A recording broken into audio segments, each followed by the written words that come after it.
Scientific vastu with Dushyant ಕಾರ್ಯಕ್ರಮಕ್ಕೆ ಸ್ವಾಗತ. ಇವತ್ತಿನ ಕಾರ್ಯಕ್ರಮ ಮದುವೆಗೆ ಸಂಬಂಧಪಟ್ಟಿದ್ದು. ದುಷ್ಯಂತ್ ಅವರು ನಮ್ಮ ಕಾರ್ಯಕ್ರಮದಲ್ಲಿದ್ದಾರೆ. ದುಷ್ಯಂತ್ ಅವರೇ, ಮದುವೆ ಬಗ್ಗೆ ಏನು ಹೇಳ್ತೀರಾ? ಮದುವೆಗೂ ವಾಸ್ತುಗೂ ಯಾವ ರೀತಿ ರಿಲೇಟ್ ಮಾಡ್ತೀರಾ? ನಮಸ್ಕಾರ ಎಲ್ಲರಿಗೂ. ಮದುವೆ ಮನೆಯ ವಾಸ್ತು ದೋಷದಿಂದ ಆಗುತ್ತೆ. ಮನೆಯಲ್ಲಿ ವಾಸ್ತುವಿನ ಜವಾಬ್ದಾರಿ ಮದುವೆಗೆ ಪ್ರೇರಣೆ ಕೊಡುತ್ತೆ. ಮದುವೆ ಆಗಲಿಕ್ಕೆ ಕಷ್ಟ ಹೇಗೆ ಕೊಡುತ್ತೆ, ಮದುವೆ ಮುಂದೂಡಿಕೆ ಹೇಗಾಗುತ್ತೆ, ಅದೇ ರೀತಿ ಮದುವೆಗೆ ಆಗೋದಕ್ಕೂ ವಾಸ್ತುವೇ ಕಾರಣ ಆಗಿರುತ್ತೆ. ಈಗ ಎಲ್ಲರ ಮನೆಯಲ್ಲೂ ಮದುವೆ ಆಗ್ತಾ ಇಲ್ಲ, ವಿಳಂಬ ಆಗ್ತಿದೆ ಅಂತಲೇ ಕೊರಗು ತುಂಬ ಜನಕ್ಕಿರುತ್ತೆ. ಶೀಘ್ರವಾಗಿ ಮದುವೆ ನಿಶ್ಚಯ ಆಗಬೇಕು ಅಂದರೆ ವಾಸ್ತು ದೋಷವನ್ನು ಯಾವ ರೀತಿ ಪರಿಹಾರ ಮಾಡ್ಕೋಬೇಕು? ನೋಡಿ, ಪಂಚಭೂತಗಳಿರ್ತವೆ. ಪಂಚಭೂತಗಳಲ್ಲಿ ಸಮತೋಲನ ಇದ್ದರೆ ಸರ್ವ ಕಾರ್ಯಗಳು ಶುಭವಾಗುತ್ತೆ. ವಿಳಂಬ ಆಗೋದು ಪಂಚಭೂತಗಳಲ್ಲಿ ಏರುಪೇರಾಗಿರುತ್ತೆ. ಆ ಏರುಪೇರನ್ನು ನೀವು ಸರಿಯಾಗಿ ಗುರುತಿಸ್ಕೊಂಡು ಪರಿಹರಿಸ್ಕೊಂಡ್ರೆ ಶುಭ ಸಮಾರಂಭಗಳು ಮತ್ತು ಮದುವೆಗಳು ಬೇಗ ಆಗುತ್ತೆ. ಗಂಡಾಗಲಿ ಅಥವಾ ಹೆಣ್ಣಾಗಲಿ ಮದುವೆ ನಿಶ್ಚಯ ಆಗಬೇಕು ಅಂದರೆ ಯಾವ ದಿಕ್ಕಲ್ಲಿ ಮಲ್ಕೋಬೇಕು?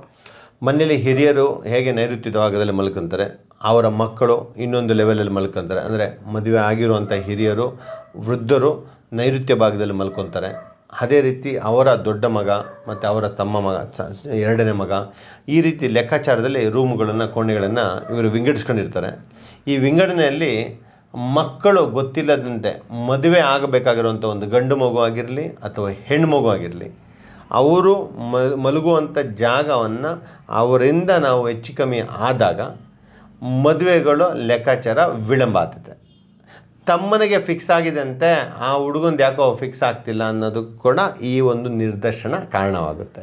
ಇಲ್ಲ, ತಂಗಿಗೆ ಫಿಕ್ಸ್ ಆಗೋಯ್ತು, ಬಂದಿದ ತಕ್ಷಣ ಅವಳನ್ನ ಒಪ್ಕೊಂಬಿಟ್ರು, ಇವಳಿಗೆ ಯಾಕೋ ಫಿಕ್ಸ್ ಆಗ್ತಿಲ್ಲ, ಭಾಳ ನೋಡೋಕ್ಕೆ ಚೆನ್ನಾಗಿದ್ದಾಳೆ ಹುಡುಗಿ, ಆದರೆ ಒಳ್ಳೆ ಕಡೆ ಕೆಲಸ ಮಾಡ್ತಾಳೆ, ಯಾಕೋ ಕಂಕಣ ಭಾಗ್ಯ ಬರಲ್ಲ ಅಂದರೆ ಅದಕ್ಕೂ ಕೂಡ ಈ ಒಂದು ರೂಮ್ಗಳ ವ್ಯತ್ಯಾಸನೇ ಕಾರಣ ಆಗುತ್ತೆ.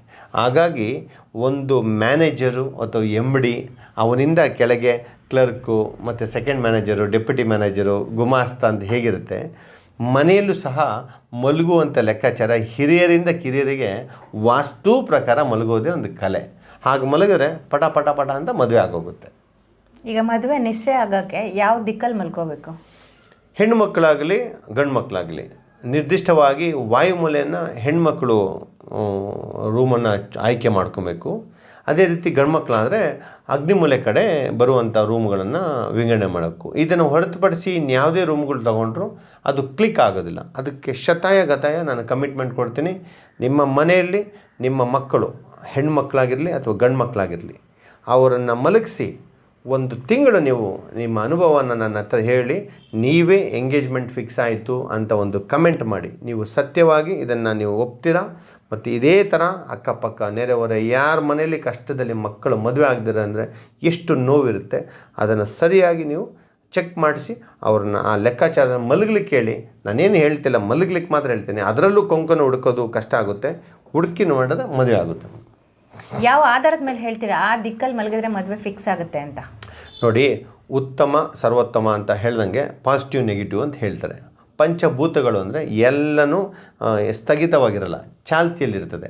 ಈ ಚಾಲ್ತಿ ಅನ್ನೋದಿರೋದ್ರಿಂದ ಇಲ್ಲಿರೋ ಶಕ್ತಿ, ಈ ಮಲಗಿಸುವಂಥ ಶಕ್ತಿಯ ಒಂದು ಗುಣಗಾಣದಲ್ಲಿ ಇಲ್ಲಿಂದ ಅದು ಇನ್ನೊಂದು ಆ ಶಕ್ತಿ. ಈಗ ನೋಡಿ, ನಾನು ಹೇಳ್ತಿದ್ದೀನಿ ಈ ದಿಕ್ಕಿನಲ್ಲಿ ಮಲಗಬೇಕು ಅಂತ. ಈ ದಿಕ್ಕಿನಲ್ಲಿ ಒಂದು ಹೆಣ್ಣೆ ಮಲಗ್ಕೊಂತೇವೆ ಅಂತ ತಿಳ್ಕೊಳ್ಳೋಣ, ಈ ದಿಕ್ಕಲ್ಲಿ ಗಂಡೆ ಮಲಗ್ತು ಅಂತ ಹೇಳಿದರೆ ಅವರಿಗೆ ಪ್ರಮೋಷನ್ ಸಿಗುತ್ತೆ. ಆ ಪ್ರಮೋಷನ್ ಸಿಗುವಂಥ ಜಾಗ ಇದು. ಉತ್ತೇಜನ ಅಂತ ಹೇಳ್ತಾರಲ್ಲ, ಕೆಲಸದಲ್ಲಿ ಬಡ್ತಿ ಅಂತ ಹೇಳ್ತಾರಲ್ಲ, ಆ ಒಂದು ಜಾಗ ಅದು.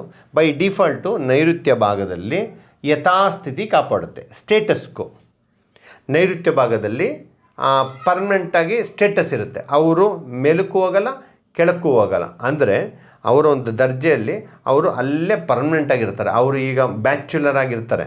ಒಂದು ಹೆಣ್ಣು ಮಗು ದುಡಿತಿದ್ದಾಳೆ, ತಂದೆ ತಾಯಿ ಏನು ಮಾಡ್ತಾರೆ, ಒಬ್ಬಳೆ ಹೆಣ್ಮಗು ಅವಳು ದುಡಿತಾಳೆ ಅಂದ್ಬಿಟ್ಟು ಅವಳಿಗೆ ದುಡಿಯೋ ರೂಮ್ ಅಂದ್ಬಿಟ್ಟು ನೈಋತ್ಯ ಭಾಗನ ಗೊತ್ತಿಲ್ಲದೆ ಕೊಡ್ತಾರೆ. ಆ ರೂಮಲ್ಲಿ ಮದುವೆ ಆಗಿರೋರನ್ನ ಮಲಗಿಸ್ಬೇಕು. ಮದುವೆ ಆಗದೇ ಇರುವಂಥ ಕನ್ಯೆನ ಮಲಗಿಸಿದ್ರೆ ಅವಳು ಕನ್ಯೆಗೆ ಕಂಕಣ ಭಾಗ್ಯನ ಸಿಗಲ್ಲ. ಇದು ವಿಜ್ಞಾನ. ಯಾಕೆಂದರೆ ವಯಸ್ಸಾದವ್ರನ್ನ ಅಲ್ಲಿ ಮಲಗುವಂಥ ವಾಸ್ತುಶಾಸ್ತ್ರ ಆಗ್ರಹ ಮಾಡುತ್ತೆ. ಆದರೆ ಮದುವೆ ಆಗದಿರೋಂಥ ಹೆಣ್ಮಗುನಾಗಲಿ ಮದುವೆ ಆಗದಿರೋಂಥ ಗಂಡು ಮಗುನ ಅಲ್ಲಿ ಕೂರಿಸಿದ್ರೆ ಅವರು ಮನೆಯ ಕಂಟ್ರೋಲ್ ಮಾಡ್ತಾರೆ, ಮನೆಯಲ್ಲಿ ಅವರಿಗೆ ಪ್ರಮೋಷನ್ ಸಿಗಲ್ಲ. ಹಾಗಾಗಿ ಆ ಮಗುನ ನೀವು ವಾಯುಮೂಲ ದಿಕ್ಕಲ್ಲಿ ಮಲಗಿಸಿ, ಬೆಳಗ್ಗೆಂದ ಸಾಯಂಕಾಲ ಅಲ್ಲಿ ಕೆಲಸ ಮಾಡಲಿ, ರಾತ್ರಿ ಹೊತ್ತು ಆ ಮಗು ಮಲಗುವಂಥ ಜಾಗನ ದಯವಿಟ್ಟು ಮಾಡಿ ಒಂದು ವ್ರತದಂತೆ ಮಾಡಿ. ಮಗುಗೆ ಮದುವೆ ಆಗುತ್ತೆ, ಗಂಡು ಮಗುಗೂ ಮದುವೆ ಆಗುತ್ತೆ, ಹೆಣ್ಣು ಮಗುಗೂ ಮದುವೆ ಆಗುತ್ತೆ. ಮದುವೆ ಆಗದೇ ಇರೋರ್ದು ಕಷ್ಟ ಗೊತ್ತಿರುತ್ತೆ. ಹಾಗಾಗಿ ಮದುವೆ ಮಾಡಿಸ್ಬೇಕಂದ್ರೆ ಈ ದಿಕ್ಕಿನಲ್ಲಿ ವಾಯುಮೂಲೆಯಲ್ಲಿ ಆ ದಕ್ಷಿಣ ದಿಕ್ಕಿಗೆ ತಲೆ ಆಗಿಸಿ ಆ ಮಗುವನ್ನು ಮಲಗಿಸಿ. ಇದೇ ಥರ ಗಂಡು ಮಗುಗೆ ಅಗ್ನಿ ಮೂಲೆಯಲ್ಲಿ ದಕ್ಷಿಣ ದಿಕ್ಕಿಗೆ ತಲೆ ಹಾಕಿಸಿ ಅವರನ್ನು, ಅಥವಾ ಪೂರ್ವ ದಿಕ್ಕಿಗೆ ತಲೆ ಹಾಕಿಸಿ ವಾಸ್ತು ಪ್ರಕಾರ ಮಲಗಿಸಿ. ಗೊತ್ತಾಗಲಿಲ್ವಾ, ಒಂದು ಚಾರ್ಟ್ ಬರೆದು ಕ್ರಮಾಂಕಣ ಇರುವಂಥ ರೂಮಲ್ಲಿ ಇರುವಂಥ ಬಾಗಿಲು ತೋರಿಸಿ, ಮಗುಗಿರುವಂಥ ಅವಕಾಶನ ತೋರಿಸಿ, ಅಲ್ಲೇ ನಿಮಗೆ ತಿದ್ದುಪಡಿ ಮಾಡಿ ಮಲಗಿಸ್ಲಿಕ್ಕೆ ವ್ಯವಸ್ಥೆ ಮಾಡ್ತೀನಿ. ಮದುವೆ ಫಿಕ್ಸ್ ಆದಮೇಲೆ ಇಲ್ಲೇ ಒಂದು ಕಮೆಂಟ್ ಹಾಕಿ, ಜನಗಳಿಗೂ ಒಂದು ಮದುವೆ ಮಾಡಿಸಿ ನೋಡು, ಮನೆ ಕಟ್ಟು ನೋಡು ಅಂತ ಹೇಳ್ತಾರೆ. ಆ ಪುಣ್ಯನೂ ಸಿಗುತ್ತೆ, ನಿಮ್ಮಿಂದ 4 ಜನಕ್ಕೆ ಮಾರ್ಗದರ್ಶನ ಆಗುತ್ತೆ, ಸುಲಭವಾಗಿ ಪರಿಹಾರ ಆಗುತ್ತೆ. ಎಷ್ಟೋ ಕಷ್ಟಪಟ್ಟು ವ್ರತ ಎಲ್ಲ ಮಾಡ್ತೀರಾ, ಇದನ್ನು ನೀವು ಸಂಕಷ್ಟವನ್ನು ಪರಿಹಾರ ಮಾಡ್ಕೊಬೇಕಂದ್ರೆ ಈ ರೀತಿ ಮಾಡ್ಬೋದು. ನೈಋತ್ಯ ಭಾಗದಲ್ಲಿ ಮದುವೆ ಆಗದೇ ಇರುವಂಥ ಕನ್ಯಾ ಆಗಲಿ, ಮದುವೆ ಆಗದಿರುವಂಥ ಕುವಾರನಾಗಲಿ ಮಲಗಿಸ್ಬೇಡಿ. ಈಗ ಮದುವೆ ವಿಚಾರಕ್ಕೆ ಹೇಳಿದ್ರಿ, ಹುಡುಗ ಇಲ್ಲಿ ಮಲ್ಕೊಬೇಕು, ಹುಡುಗಿ ಇಲ್ಲಿ ಮಲ್ಕೋಬೇಕು ಅಂತ. ಅದೇ ರೀತಿ ಪ್ರೇಮ ವಿವಾಹಕ್ಕೆ ವಾಸ್ತು ದೋಷ ಏನಾದರೂ ಕಾರಣ ಆಗುತ್ತಾ? ಖಂಡಿತ ಹೌದು. ನೋಡಿ, ಅತಿವೃಷ್ಟಿ ಅಂದರೆ ಒಂದು ರೀತಿಯಲ್ಲಿ, ಅನಾವೃಷ್ಟಿ ಅಂದರೆ ಒಂದು ರೀತಿ ಅಂತ ಹೇಳ್ತಾರೆ. ಮದುವೆ ಆಗೋಕ್ಕೆ ವಿಳಂಬ ಆಗ್ತಿರೋದು ಹೇಗೆ ಒಂದು ಉತ್ತೇಜನದ ಒಂದು ಕಾರಣ ಆಗಿರುತ್ತೆ, ಮದುವೆ ಆಗದೇ ಇದ್ದು ಪ್ರೇಮ ವಿವಾಹ ಆಗೋಕ್ಕೆ, ಅದರಲ್ಲಿ ಜಾತಿ ಅಂತರ್ಜಾತಿ ಅದು ನಾನು ಮಾತಾಡೋದು ಬೇಡ, ಅಂತರ್ಜಾತಿಯ ಜಾತಿ ವಿಚಾರ ಅಂತಲ್ಲ. ಪ್ರೇಮ ವಿವಾಹ ಅಂದರೆ ಪ್ರೇಮ ವಿವಾಹ, ಅದರಲ್ಲೂ ಸಹ ಸಮತೋಲನ ಇರಬೇಕು.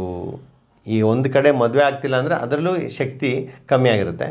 ಇಲ್ಲಿ ಒಂದು ಕಡೆ ಪ್ರೇಮ ವಿವಾಹ ಪ್ರಚೋದನೆ ಕೊಡ್ತಿದೆ ಅಂದರೆ ಅಲ್ಲೂ ಮನೆಯಲ್ಲಿ ವಾಸ್ತುವಿನ ಶಕ್ತಿ ಹೆಚ್ಚಾಗಿರ್ತದೆ. ಮುಖ್ಯವಾಗಿ ಯಾವ ದೋಷ ಅಲ್ಲಿ ಇರಬಹುದು ನೋಡಿ, ಈಗ ಜಲ ಇರ್ಬೋದು, ಅಗ್ನಿ ಇರ್ಬೋದು. ಜಲ ಅಗ್ನಿ ಎರಡೂ ಒಂದು ಮಾರಕ ಅಂತಲೇ ಹೇಳ್ಬೋದು. ಜಲಕ್ಕೂ ಅದರ ಜವಾಬ್ದಾರಿನ ಮೀರಿದ್ರೆ ಅದು ಏನು ಬೇಕಾದ್ರೂ ಮಾಡ್ಬೋದು. ಮತ್ತು ಅದೇ ಥರ ಬೆಂಕಿನೂ ಸಹ, ಅಗ್ನಿನೂ ಅಷ್ಟೇ, ಅದು ಸಹ ಅದರ ಮೀರಿದ್ರೆ ಏನು ಬೇಕಾದ್ರೂ ಆಗ್ಬೋದು. ಇವೆರಡನ್ನು ಕಂಟ್ರೋಲ್ ಮಾಡೋದೇ ವಾಸ್ತು. ಹಾಗಾಗಿ ಮದುವೆ ವಿಳಂಬ ಆಗೋಕ್ಕೂ ಅದೇ ಕಾರಣ, ಮದುವೆ ಪ್ರೇಮಕ್ಕೆ ವಿವಾಹ ಆಗಬೇಕನ್ನೋದಕ್ಕೂ ಇದೇ ಕಾರಣ ಆಗಿರುತ್ತೆ. ಹಾಗಾಗಿ ಇದರ ಒಂದು ಯಥಾಪ್ರಥಾ ಕೇಳದಂತೆ ಯಥೇಚ್ಛವಾಗಿ ಎಲ್ಲಾದರೂ ಆದಾಗ ಸಮಸ್ಯೆಗಳನ್ನು ಉದ್ಭವ ಮಾಡೋಕ್ಕೆ ಇವೆರಡು ಸಿಂಹಪಾಲನ್ನು ತಗೊತದೆ. ಇದನ್ನು ತಪ್ಪಿಸಬೇಕು ಅಂದರೆ ಏನು ಮಾಡಬೇಕು? ನೋಡಿ, ನೀವು ಮದುವೆ ವಿಷಯ ಅಂತ ಬಂದಾಗ ಕಾಂಟ್ರವರ್ಷಿಯಲ್ ಸಬ್ಜೆಕ್ಟ್ ಅಂತ ಹೇಳ್ಬೋದು.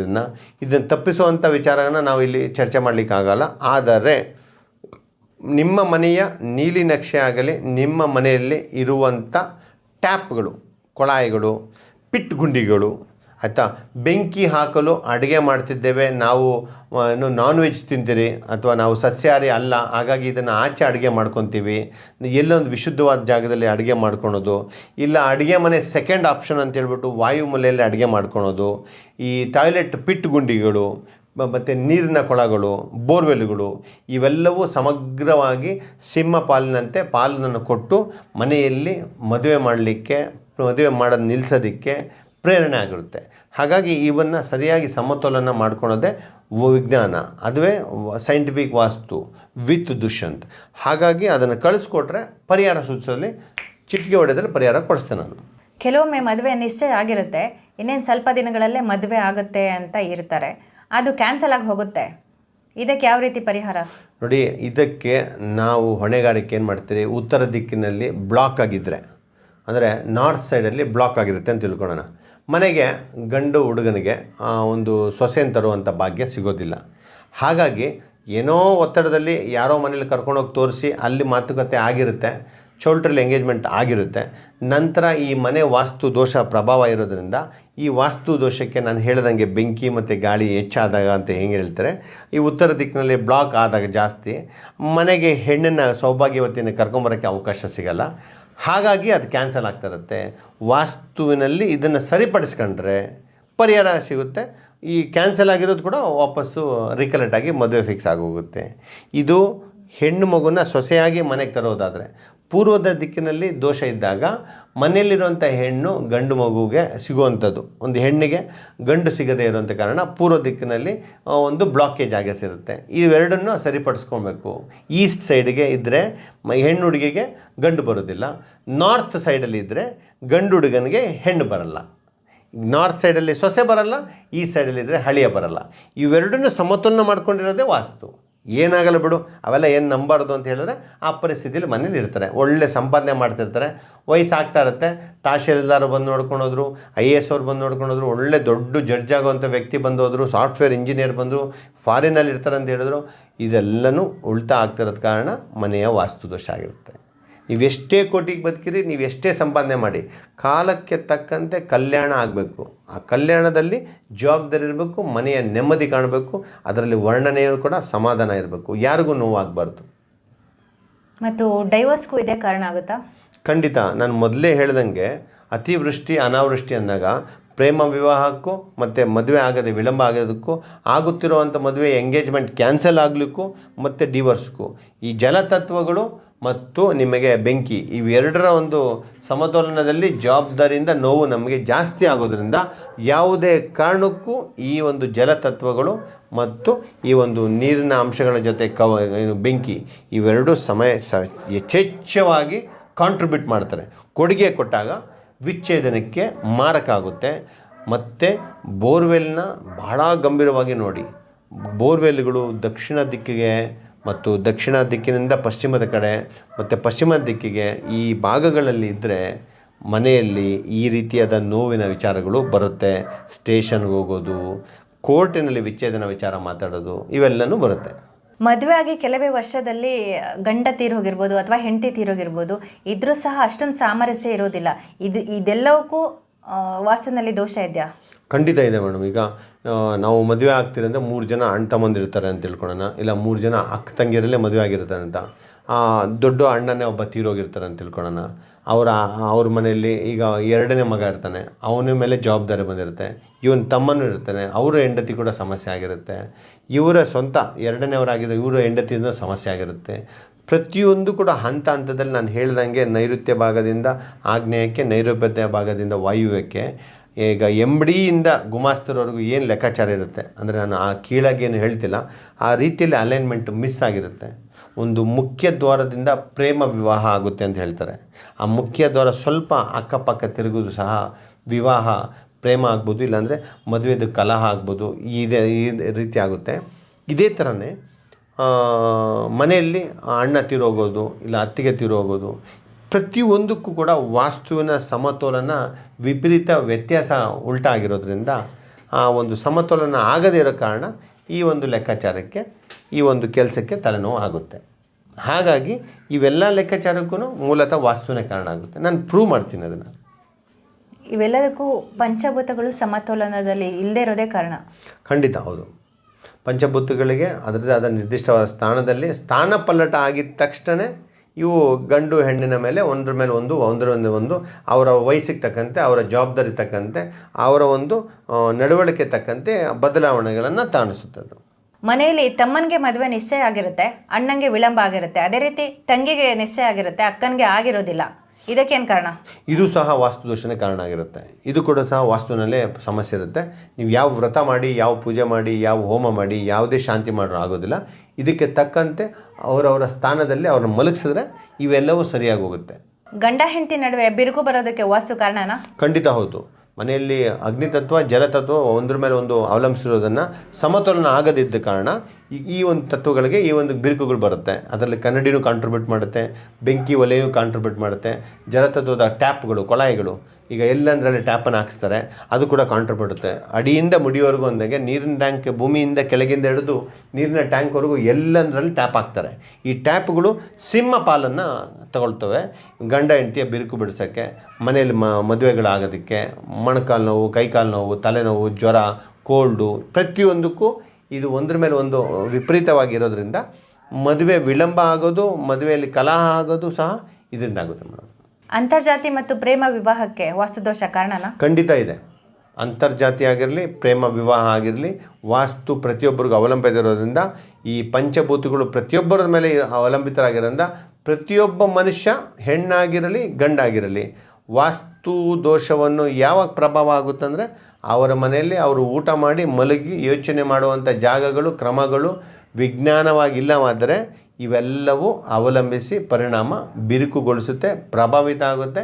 ದೋಷಯುಕ್ತವಾದಂಥ ಕೆಲಸಗಳೇ ಮನೆಯಲ್ಲಿ ನಡೆಯುತ್ತೆ. ವಾಸ್ತು ಅದಕ್ಕೆ ಸಿಂಹಪಾಲಾಗಿ ಕೊಡುಗೆ ಕೊಡುತ್ತೆ.